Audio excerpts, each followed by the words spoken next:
Mainit ang araw sa gitna ng Maynila. Amoy usok, amoy pawis, at amoy basura.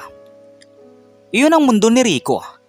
Isang simpleng basurero na araw-araw ay umiikot gamit ang lumang kariton. Sanay na siya sa mabigat na trabaho, sa pangungutya, at sa pang-aapi ng mga taong mas mataas ang tingin sa sarili. Pero ngayong araw, kakaibang mangyayari. May laban siyang hindi niya inasahan. Ay nako, isang sako na naman ng plastik. 3 piso lang to. Pero ayos na, kaysa wala. Habang pinupulot niya ang mga bote sa tabi ng gym, napansin niya ang kumpulan ng mga tao. May sumisigaw, may nagbibideo, may nagtatawanan. Sa gitna ng grupo, isang lalaking mistiso, matangkad at may tindig na parang atleta. Suot nito ang branded na training outfit at nakatayo sa harap ng punching bag. Uy, si Master Han yan, yung Korean trainer ng MMA gym. Grabe yan, nanalo daw sa Seoul Open. Tapos mayabang pa, sabi raw niya, walang Pinoy na makakatalo sa kanya. Napakunot ang noo ni Rico. Hindi niya gustong makialam. Pero nang marinig ang huling linya, napahinto siya. Isang grupo ng kabataan ang tumatawa, habang si Master Han ay sumisigaw ng, "You Filipino, always talk big, but weak, no power, no skill." Napatahimik ang mga tao. Wala ni isang lumapit. Nahihiya, natatakot, o baka alam nilang baka mapahiya lamang sila. Hindi lahat ng mahirap, mahina.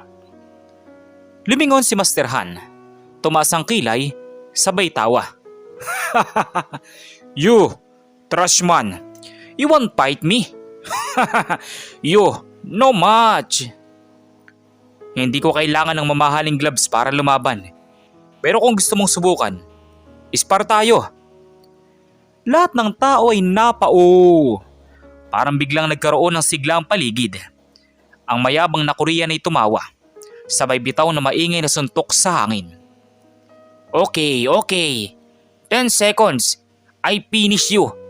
10 seconds only. Ngumiti lang naman si Rico. Pero ang ngiti niya ay hindi yabang.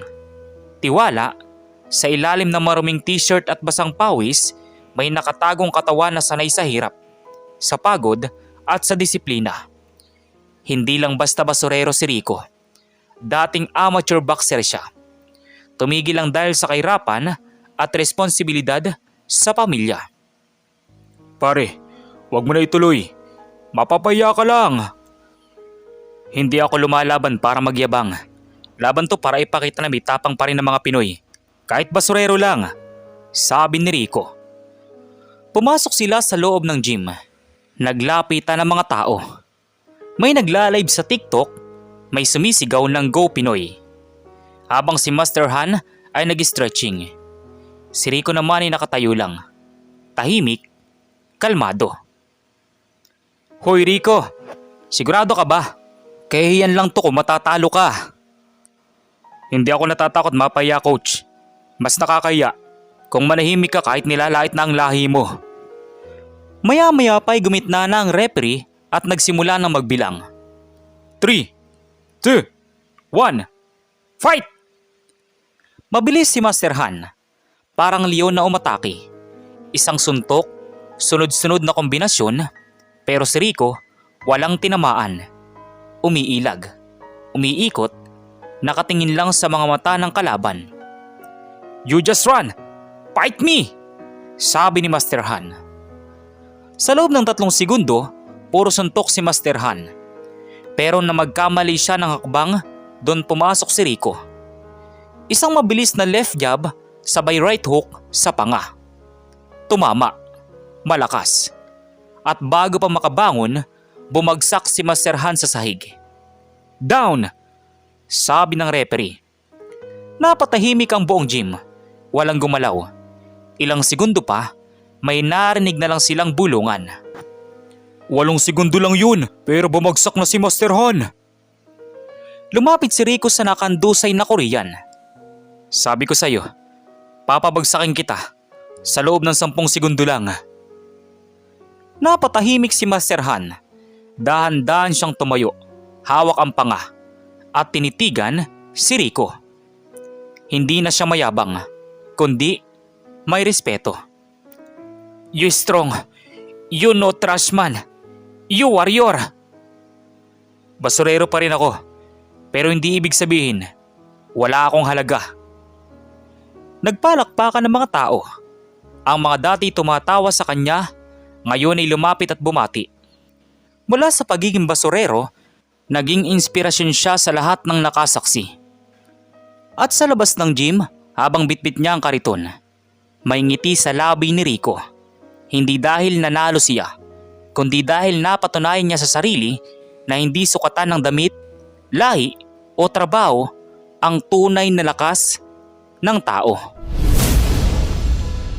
Kinabukasan, tila nagbago ang mundo ni Rico. Maaga pa lang, habang nagwawalis siya sa kanto, nilapitan siya ng mga tambay, mga estudyante at pati mga tricycle driver. Lahat sila ay nakangiti, may hawak na cellphone at ipinapakita sa kanya ang isang video. Boss Rico, ikaw to diba? Ikaw yung basurero na bumagsak kay Master Han. Grabe, viral ka na pare. Namilog ang mata ni Rico. Pinanood niya ang video. Doon, makikita ang mismong laban. Ang suntok, ang pagbagsak ni Master Han, at ang tahimik pero matatag na mga salita. Papabagsakin kita sa loob ng 10 segundo lang, narinig niyang sabi niya sa video. 3 million views na yan sa TikTok, boss. Trending din sa YouTube at Facebook. Ang lupit mo! Grabe naman kayo. Wala yun. Swerte lang siguro, sabi ni Rico. Pero hindi na mapipigilan ang pag-ikot ng social media. Sa bawat kanto, may nagpapakita ng video. May mga vlogger na pumunta pa mismo sa tambakan para hanapin siya. Ang iba, nag-aalok ng sponsorship. Habang may ilang gustong gumawa ng documentary. Sir Rico, pwede po ba kayo ma-interview para sa YouTube channel ko? Gusto lang namin malaman paano nyo nagawang pabagsakin yung Korean sa loob ng 8 seconds lang. Wala namang sikreto, anak. Gamit lang yung natutunan ko nun sa boxing gym dati. Tsaka tiwala sa sarili. Habang tumatagal, mas lumalawak ang pangalan ni Rico. Sa social media, tinawag siyang The 10 Seconds Basurero. May mga memes, may mga edit ng laban niya na may epic music. At kahit mga foreign page, pinag-uusapan na siya. Samantala, sa kabilang panig ng Maynila, si Master Han ay tahimik na nakaupo sa loob ng gym. Namamaga pa rin ang panga niya, ngunit mas mabigat sa kanya ang hiya. Sa tabi niya, nakatayo ang kapwa niya instructor, si Coach Minho. You lost to garbage man. That's all over the internet, sabi ng coach. I know, but he's not ordinary. His timing, his movement, it's from experience. Real fighter, sabi ni Master Han. Napangiti si Minho. Hindi sanay si Master Han na umamin ng pagkakamali. Pero ngayon, may respeto sa boses niya. What will you do now? I must find him. I must apologize and maybe train with him, sabi ni Master Han. Sa kabilang banda, si Rico ay bumalik sa dating routine. Kariton, bote, sako, pawis. Pero kahit simple pa rin ang araw niya, iba na ang tingin ng mga tao sa kanya.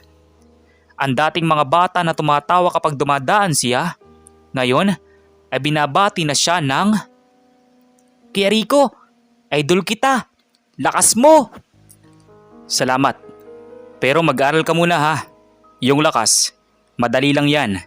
Pero yung disiplina, yun ang mahirap. Habang naglalakad siya pa uwi, may lumapit na delivery rider. Inabot nito ang isang sobre. Si Rico, padala po galing sa Soul Gym. Invitation daw po para sa exhibition fight. Ha? Exhibition fight? Ako? Gulat na tanong ni Rico. Binuksan niya ang sobre. Nakasulat doon, "We invite Mr. Rico Santiago to a friendly exhibition match and training partnership. Respectfully, Han Tae-kwon." Samantala, lumipas ang 3 araw. Sa isang malaking gym sa Makati, nagtipon ng mga tao.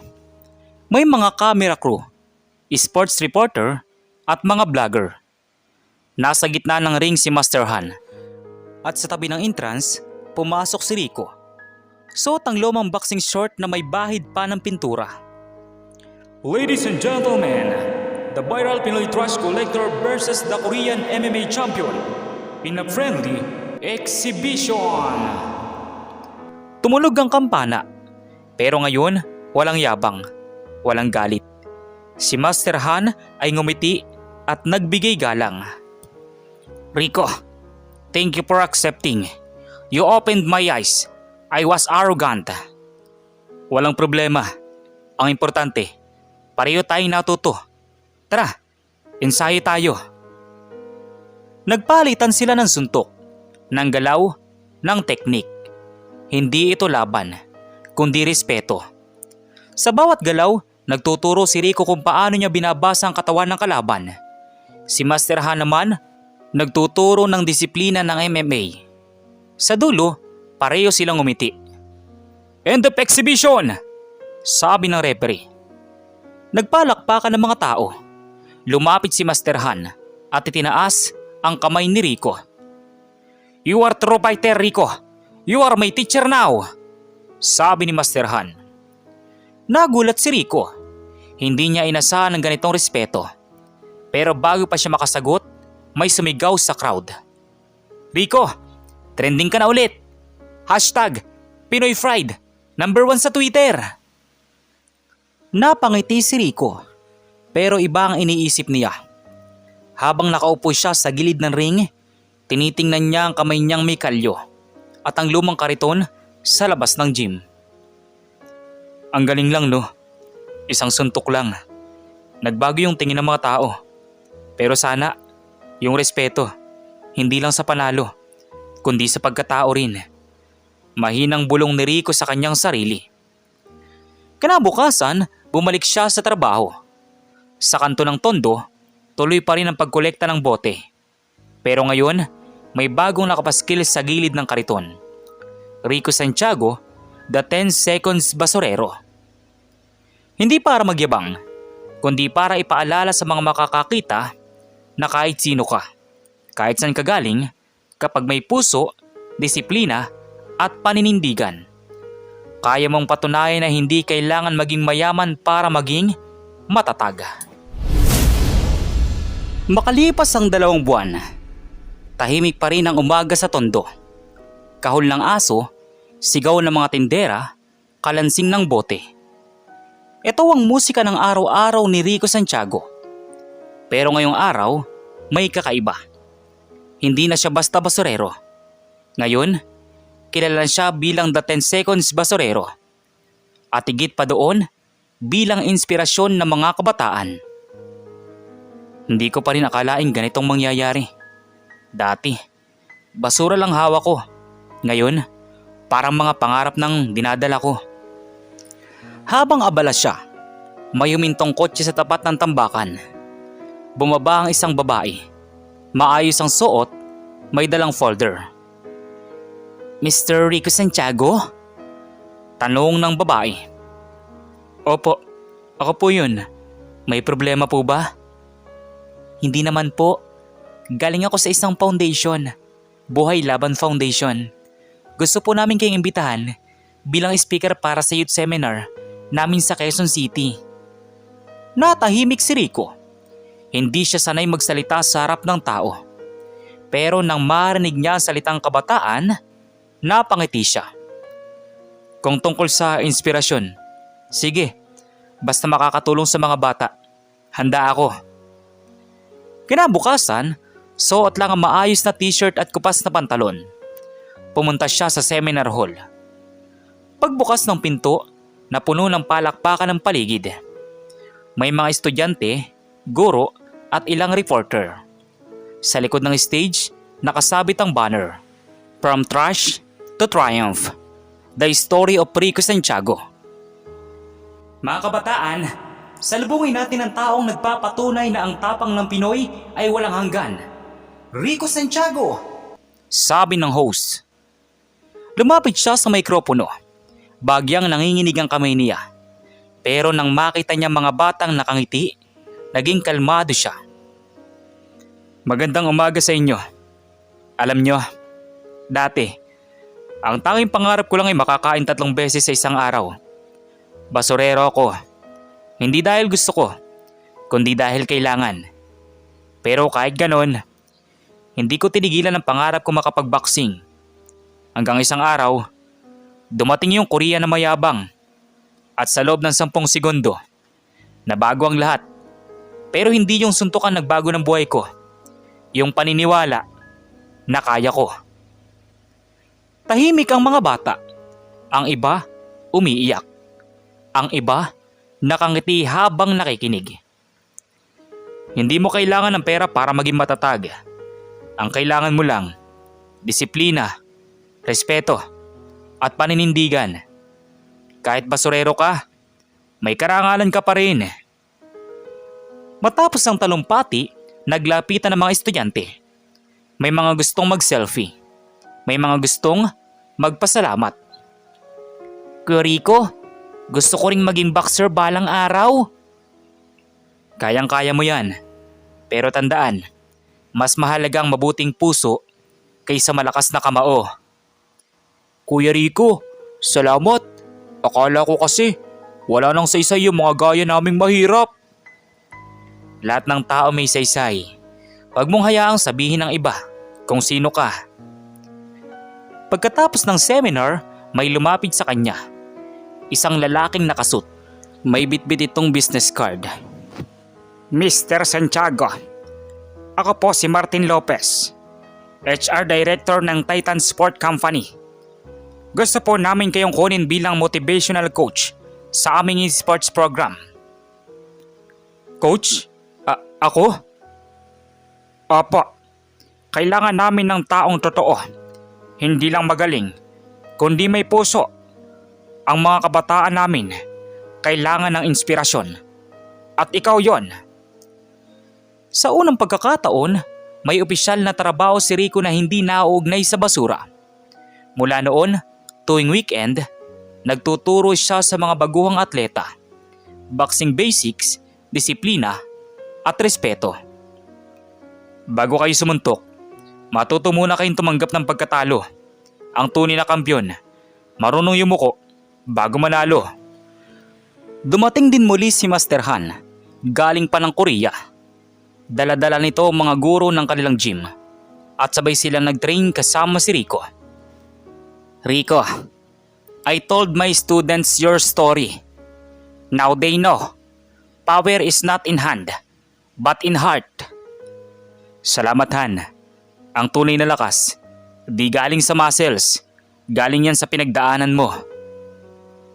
Isang gabi, habang naglalakad pa uwi si Rico, dumaan siya sa dating tambakan. Tahimik, maliwanag ang buwan. Nakaupo siya sa tabi ng kariton. Hawak ang lumang gloves na punit-punit na. Salamat sa lahat, Diyos ko. Hindi ko akalaing may saysay pala ang bawat pagod, bawat sugat, bawat araw na iniiyakan ko dati. Nilingon niya ang kalangitan. Ang mga bituin ay parang mga mata ng mga taong minsang tumawa sa kanya. Pero ngayon ay sumasampalataya na. Kung kaya kong bumangon, kaya rin nila.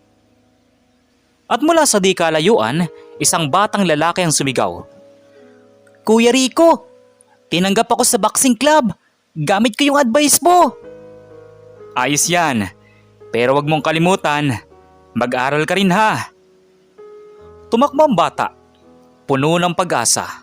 At si Rico, tumingin muli sa kariton niya. Hindi niya ito itinapon.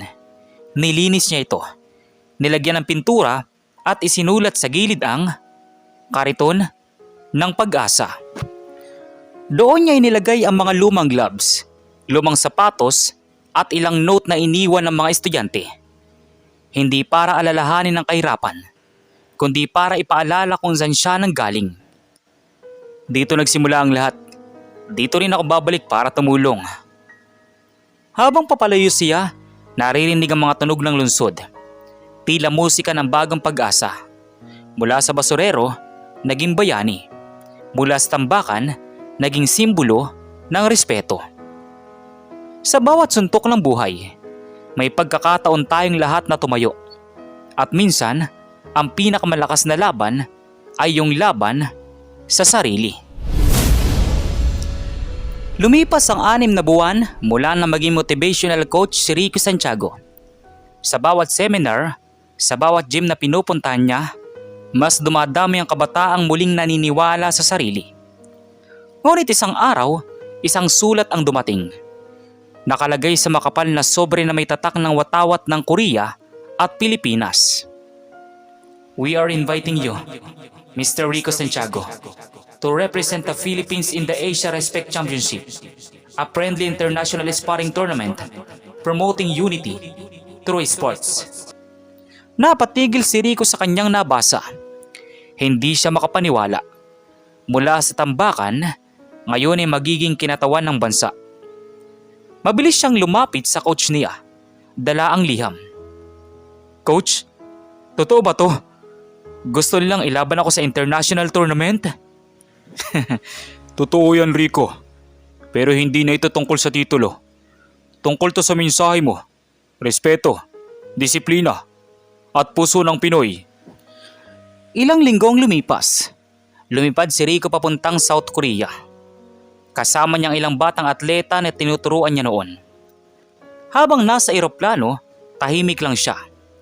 Hawak ang lumang gloves na ginamit niya noon sa laban kay Master Han. Hindi ko dalang yabang. Dala kong dangal ng mga tulad kong galing sa wala. Bulong ni Rico sa kanyang sarili. Pagdating sa Korea, sinalubong siya ng media, mga organizer at si Master Han mismo. Rico, welcome back to Korea, my friend. You honor us by coming. Salamat, Han. Hindi ko akalain na dito rin pala mauwi ang lahat.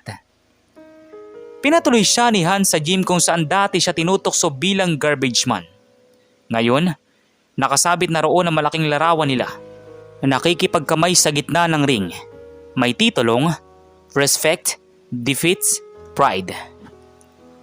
I put that there after our first fight. You changed me, Rico. Pareho tayong nagbaguhan. Pareho tayong natuto. Dumating ang araw ng laban. Puno ang arena. May mga bandila ng iba't ibang bansa.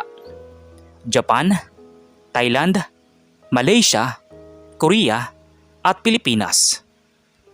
Ang commentator ay sumigaw.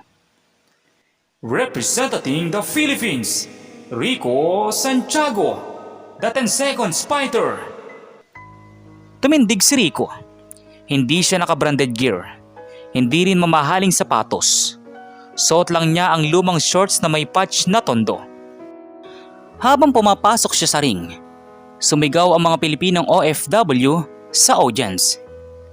Laban, Rico! Para sa Pilipinas yan! Pinoy pride, basurero, pero matatag! Napangiti si Rico. Ang kalaban niya ngayon ay si Kenji Tanaka, isang Japanese champion. Tahimik, disiplinado, at may respeto. Wala siyang kayabangan, pero alam ni Rico, hindi ito magiging madali. Fighters, bow to each other, sabi ng referee. Nagbigay galang silang dalawa. Maya-maya pa, tumunog ang bell. Round 1, fight! Sabi ng announcer. Mabilis ang kilos ni Kenji. Parang hangin sa bawat galaw. Isang jab, isang kick, isang suntok. Pero si Rico, kalmado. Sinusundan niya ng tingin. Hinahanap ang tamang tiyempo. Sa 3 minuto, tinamaan siya sa tagiliran. Dahil doon ay napaatras siya. Nanginginig ang tuhod. Rico, alalahanin mo. Hindi bilis ang laban mo. Puso! Sigaw ng kanyang coach sa gilid. Huminga si Rico ng malalim. Naalala niya mga batang tinuruan niya. Ang mga tambay na ngayon ay nag-aaral. ang mga basurerong dati niyang kasamahan. Hindi ako pwedeng sumuko. Hindi na lang ito para sa akin. Bulong ni Rico sa kanyang sarili. Bumalik siya sa gitna ng ring. Isang fake move mula kay Kenji. Pero nakabasa si Rico. Umiwas sa kanan. Sabay uppercut. Tumama ito kay Kenji. Ang crowd ay sabay napasigaw. Ngunit hindi bumagsak si Kenji. Ngumiti lang ito. Ilang segundo pa, nagpalitan sila ng mga suntok. Hindi para magpatumba, kundi parang dalawang mandirigmang may respeto sa isa't isa. End of round 3, sabi ng announcer. Pareho silang pagod na mga oras na iyon. Ngunit habang nakaupo si Rico, tinitingnan niya ang kamay niya. Nanginginig, pawisan. Kahit hindi ako manalo, basta maipakita ko na may puso ang Pinoy, panalo na ako, sabi ni Rico sa kanyang isip. Ilang minuto lang ang lumipas at nagsimula ng round 4, ang huling round. Pagpasok ng bell, nagkatitigan sila ni Kenji. Pareho silang umiti, walang yabang at puro respeto lamang. Nagpasiklab si Kenji ng mga kombinasyon, ngunit sinalubong ni Rico na matatag na depensa. Sa huling 10 segundo ng laban, sabay silang umatake. Parehong tinamaan, parehong umatras. Time! Sabi ng referee. Parehong nakatayo ang dalawa. Parehong pagod. Parehong tumingin sa isa't isa at yumuko. You fight with heart. You are true warrior. Sabi ni Kenji. Thank you. You fight with honor. Sabi naman ni Rico. Pagkatapos ng ilang sandali, inangat ng referee ang kamay ni Kenji. Split decision victory! Sabi ng referee. Ngunit nang bumaba si Rico sa ring, hindi katahimikan ang bumungad, kundi palakpakan. Mas malakas kaysa sa champion. Ladies and gentlemen, even in defeat, Rico Santiago has won the heart of Asia! Sigaw ng announcer. Tumulo ang luha ni Rico. Hindi dahil natalo siya, kundi dahil naramdaman niyang naiintindihan na siya ng mundo. Sa gitna ng arena, lumapit si Master Han at Kenji. Sabay tinaas ang kamay ni Rico. From trash to triumph, Rico, you showed Asia the true spirit of respect. Hindi ako nanalo sa puntos, pero nanalo ako sa pagkatao. Kinabukasan, umuwi siya sa Pilipinas. Pagdating sa Tondo, sinalubong siya ng mga kabataan, mga dating basurero at mga pamilya. May dalang banner ang mga bata. Kuya Rico, napanood ka namin. Ang galing mo! Salamat. Pero tandaan nyo, ang laban ko, laban nating lahat. Habang naglalakad siya pa uwi, dala ang medalya. Tiningnan niya muli ang kanyang kariton. Ang kariton ng pag-asa. Ngayon, hindi na ito puno ng basura. Puno na ito ng mga boxing gloves, mga libro, at mga pangarap ng mga batang gustong sumunod sa yapak niya. Hindi ko kailangan maging mayaman para maging inspirasyon. Ang tunay na kayamanan, yung makapagbibigay ka ng pag-asa sa bawat isa. At sa bawat takbang niya, tila sabay din ang tibok ng puso ng buong bayan, na minsang pinagtawanan, pero ngayon, kinikilalang tunay na mandirigmang Pilipino. Lumipas ang 3 buwan matapos ang laban ni Rico. Sa kabila ng kasikatan na biglang dumating, hindi siya lumaki ang ulo. Salip, bumalik siya sa pinanggalingan niya, sa tambakan ng basura sa Tondo. Maraming reporter ang nagtaka. Bakit siya bumalik dito? May pera na siya, pwede na siyang umalis sa hirap. Pero para kay Rico, may dahilan siya. Dito ako nagsimula. Dito ko natutunan kung paano lumaban sa buhay. Kung aalis ako, sino pa magtuturo sa mga batang katulad ko noon? Bulong ni Rico sa kanyang sarili. Kasama niya si Coach Ruel, na ngayon ay parang tatay na sa kanya. Nagdala sila ng mga gamit, lumang punching bag, ilang guwantes at mga bakal na galing sa junk shop. Sa gitna ng tambakan, itinayo nila ang isang maliit na lugar na tinakpan ng tolda. Sa harap nito, Nakasulat sa lumang plywood, Kariton Gym, libre para sa lahat ng gustong lumaban sa buhay. Rico, sigurado ka ba dito? Wala kang bayad na kukunin. Paano mo tataguyod to? Coach, may mga tumulong sa akin dati kahit wala silang nakukuha. Ngayon, panahon ko naman para tumulong. Kung kaya kong baguhin ang buhay ng kahit isang bata, sulit na. Samantala, unang araw ng Kariton Gym. 3 lang ang batang dumating. Puro payat, marumi, at walang tsinelas. Pero nung makita nila si Rico, kumislap ang mga mata nila. Kuya Rico, ikaw yung basurero na tumalos sa Koreano, di ba? Oo, pero dito sa gym na to, walang sikat. Lahat tayo pare-pareho. Dito, ang kalaban mo yung sarili mo. Bawat araw, dumadami ang batang sumasali. May mga batang lansangan, may nagtitinda ng sampagita, at may ilan pang galing sa foster homes. Si Rico, tinuruan silang hindi lang sumuntok, kundi magtiwala sa kanilang sarili. Tinuruan niya silang umiwas, hindi lang sa suntok, kundi sa tukso. Tinuruan niya silang tumindig, hindi lang sa ring, kundi sa totoong buhay. Alam mo Rico, kung anong pinakasulit sa lahat ng laban mo? Ano yun coach? Yung laban na to. Yung laban para sa kinabukasan ng mga batang yan. Dahil doon ay napangiti si Rico. Isang araw, dumating si Hanso, ang dating kalaban. Bitbit niya ang isang malaking kahon ng bagong training equipment at mga guwantes. Tahimik siyang lumapit kay Rico. Kaibigan, narinig ko ang ginagawa mo. Gusto kong tumulong. May mga sponsor ako sa Korea. Gusto nilang suportahan ang Kariton Gym. Hanso, hindi ko inakalang pupunta ka dito. Noong araw ng laban, tinalo mo ako sa loob ng 10 segundo. Pero ngayon, gusto ko matuto kung paano mo tinalo ang kahirapan.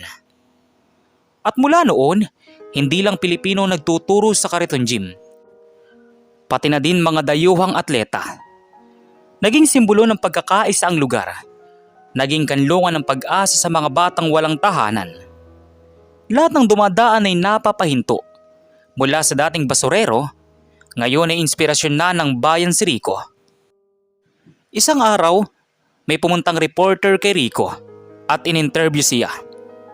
Rico, kung babalikan mo ang nakaraan mo, anong masasabi mo sa dating ikaw? Sasabihin ko sa kanya, huwag kang susuko. Kahit basurero ka, kahit walang nakakakita ng halaga mo, balang araw, ikaw mismong magiging liwanag sa dilim ng iba. Dahil doon ay maraming natuwa kay Rico. Isang taon ang lumipas sa tapat ng gym. Itinayo ang isang maliit na rebulto ni Rico. May hawak na kariton at nakasulat sa ilalim, hindi lahat ng bayani ay may sandata.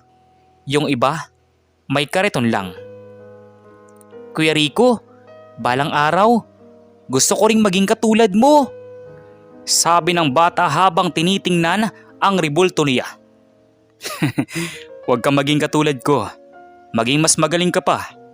Kasi pag nagawa mo yun, alam kong tama ang ginawa ko.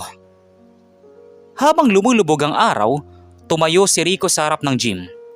Naririnig niya ang tawanan ng mga bata, ang hampas ng punching bag at ang tunog ng pag-asa sa bawat suntok. Sa kanyang puso, alam niya. Hindi ito pagtatapos ng laban, kundi simula ng mas malaki. Ang laban para sa pagbabago. Hindi mo kailangan ng pera para magbago ang mundo. Minsan, kailangan mo lang maniwala. Kahit ang pinakamaraming kamay, kayang gumawa ng malinis na kinabukasan. Bulong ni Rico sa kanyang sarili. At doon nagtapos ang kwento ng basurerong tinalo ang Koreano. Hindi lang sa ring, kundi sa buhay. At sa bawat batang pumapasok sa Kariton Gym, patuloy na nabubuhay ang aral na walang maraming trabaho sa taong may marangal na puso. Kayo, ano pong masasabi niyo sa kwento natin ngayon? At kung anong mga aral po ang mga natutunan ninyo? Maaari niyo po bang i-comment doon sa baba doon sa comment section para muli ko pong mabasa. So once again, inuulit ko pong muli. Ako po si Tamoxki TV. Kita-kita po tayong muli sa mga susunod pa nating maraming mga video. Thank you and God bless you all. Peace out.